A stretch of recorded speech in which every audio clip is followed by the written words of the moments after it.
संभोग करते समय ज़्यादा आनंद किसे आता है, स्त्री या पुरुष को? जब युधिष्ठिर ने पितामह भीष्म से ये बात पूछी तो उन्होंने कहा कि मैं इसका जवाब तुम्हें एक कथा कहानी सुना कर देता हूँ, जिसके बाद तुम्हें अपने आप ही तुम्हारे सारे सवालों का जवाब मिल जाएगा। तो चलिए वो शुरू करते हैं। बहुत समय पहले एक भंगसवाना नाम का राजा था। वह बहुत अच्छा था, लेकिन उसे कोई पुत्र नहीं था। पुत्र की इच्छा के कारण उसने एक यज्ञ किया। यज्ञ में उन्होंने अग्नि देवता की पूजा की। सिर्फ अग्नि देवता का ही आदर किया, जिस कारण इंद्र देव क्रोधित हो गया। इंद्र अपने गुस्से को निकालने का मौका ढूंढ रहा था कि ताकि राजा कोई गलती करे और मैं उसे सजा दूं, लेकिन ऐसा नहीं हुआ। राजा इतना अच्छा था कि उन्होंने कोई भी गलती नहीं की और उसका गुस्सा इंद्र का बढ़ता रहा। अब उसने सोचा कि मैं क्या करूं। एक दिन राजा शिकार के लिए जंगल में गया। इंद्र ने सोचा कि यही मौका अच्छा है राजा को दंड देने का। उसने राजा को सम्मोहित कर लिया। अब राजा सम्मोहित होने के कारण इधर उधर भटकने लगा। अपनी सम्मोहित हालत में वह सब सुध खो बैठा। ना उसे दिखाएं समझ आ रही थी, ना ही उसे अपने सैनिक दिख रहे थे। भूख प्यास से व्याकुल होकर अचानक उसे एक छोटी सी नदी दिखाई दी, जो किसी जादू सी नदी लग रही थी। उसने पहले अपने घोड़े को पानी पिलाया, फिर अपने आप पानी पिया। जैसे ही राजे ने नदी में प्रवेश किया और पानी पिया, उसने देखा कि उसका शरीर बदलते जा रहा है और वह जोर जोर से विलाप करने लगा, क्योंकि वह स्त्री के रूप में बदल गया था। उसे समझ नहीं आ रहा था कि उसके साथ ऐसा क्यों हो रहा है। राजा ने सोचा, हे प्रभु, इस अनर्थ के बाद मैं कैसे अपने राज्य में वापस जाऊंगा। मैंने जब अग्नि देवता की पूजा की थी तो उन्होंने मुझे 100 पुत्र का वरदान दिया था। अब उन्हें मैं कैसे मिलूंगा? मेरी रानी महारानी जो भी मेरी प्रतीक्षा कर रही है, मैं उनसे कैसे मिलूंगा? मेरे जो प्रजा है, राजपाट है, वो कैसे चलेगा?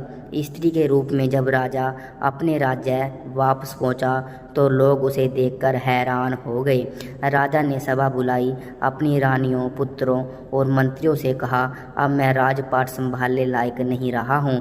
तुम सभी लोग सुख से यहाँ रहो, मैं जंगल जाकर अपना बाकी जीवन व्यतीत करूँगा। इतना कहकर राजा जंगल की ओर बढ़ गया। वहाँ जाकर वह स्त्री के रूप में एक तपस्वी के आश्रम में रहने लगा, जिसमें उन्हें कई पुत्रों को जन्म दिया। अपने उन पुत्रों को वह अपने पुराने राज्य ले गई और अपने पुराने बच्चों से बोली, तुम मेरे पुत्र हो जब मैं एक पुरुष था, ये भी मेरे पुत्र हैं अब जब मैं स्त्री हूँ। मेरे राज्य को मिलकर भाइयों की तरह संभालो। सभी भाई मिलकर रहने लगे। सबको सुख से जीवित व्यतीत करता देख देवराज इंद्र ज़्यादा क्रोधित हो गए। उनमें बदले की भावना और ज़्यादा बढ़ने लगी।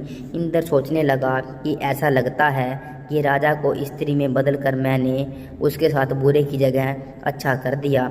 ऐसा कहकर इंद्र ने एक ब्राह्मण का रूप धारा पहुंच गया राजा के दरबार में। वहां जाकर उसने सभी राजकुमारों के कान भरने शुरू कर दिए। इंद्र के भड़काने की वजह से सभी आपस में लड़ पड़े, एक दूसरे को मार डाला। जैसे ही राजा को ये बात पता चली, वह शोकाकुल हो गया। ब्राह्मण के रूप में इंद्र राजा के पास पहुंचा और पूछा कि वह क्यों रो रही है। राजा ने रोते रोते पूरी घटना इंद्र को बताई। इंद्र ने अपना असली रूप दिखाकर राजा को उसकी गलती के बारे में बताया। इंद्र ने कहा, क्योंकि तुमने सिर्फ अग्निदेव की पूजा की थी, मेरा अनादर किया था, इसलिए मैंने तुम्हारे साथ यह खेल खेला। यह सुनते ही भगवासना राजा को इंद्र के पैरों में गिर गया। अपने अनजाने में किया अपराध के क्षमा मांगी। राजा की दयनीय दशा देख इंद्र को दया आई। इंद्र ने राजा को माफ़ करते हुए अपने पुत्रों को जीवित कराने का वरदान मांगा। इंद्र बोले, हे स्त्री रूप राजन, अपने बच्चों से किन्हीं एक को जीवित कर लो। भगवासना ने इंद्र से कहा, अगर ऐसी ही बात है तो मेरे उन पुत्रों को जीवित कर दो जिन्हें मैं स्त्री रूप में पैदा किया है। हैरान होते हुए इंद्र ने इसका कारण पूछा, तो राजा ने जवाब दिया, हे इंद्र, एक स्त्री का प्रेम एक पुरुष के प्रेम से बहुत अधिक होता है, इसलिए मैं अपनी कोख से जन्मे बालक का जीवन दान मांगती हूँ। भीष्म ने इस कथा को आगे बढ़ाते हुए युधिष्ठिर को कहा कि इंद्र यह सुनकर बहुत प्रसन्न हुए और उन्होंने राजा के सभी पुत्रों को जीवित कर दिया। उसके बाद इंद्र ने राजा को दोबारा पुरुष रूप देने की बात की। इंद्र बोले, तुमसे खुश होकर हे भगवासना, मैं तुम्हें वापस पुरुष बनाना चाहता हूँ। राजा ने साफ मना कर दिया। स्त्री रूप राजा बोला, हे इंद्र, मैं स्त्री रूप में खुश हूँ, स्त्री ही रहना चाहता हूँ। यह सुनकर इंद्र उत्साहित होकर बोला, पूछ बैठे, ऐसा क्यों? क्या तुम वापस पुरुष बनकर अपना राजपाट नहीं संभालोगे?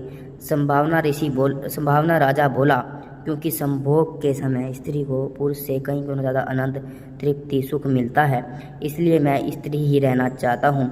इंद्र ने तथास्तु कहा और वहाँ से प्रस्थान किया। भीष्म बोले, हे युधिष्ठिर, यह बात स्पष्ट है कि स्त्री को ही संबंधों के समय पुरुष से ज़्यादा सुख मिलता है। ऐसी ही एक कहानी काहोर ग्रंथ में विवरण है, वो अगली बार आपको बताएंगे। अगर आपको ये कहानी पसंद आई तो लाइक करके कमेंट ज़रूर कर देना।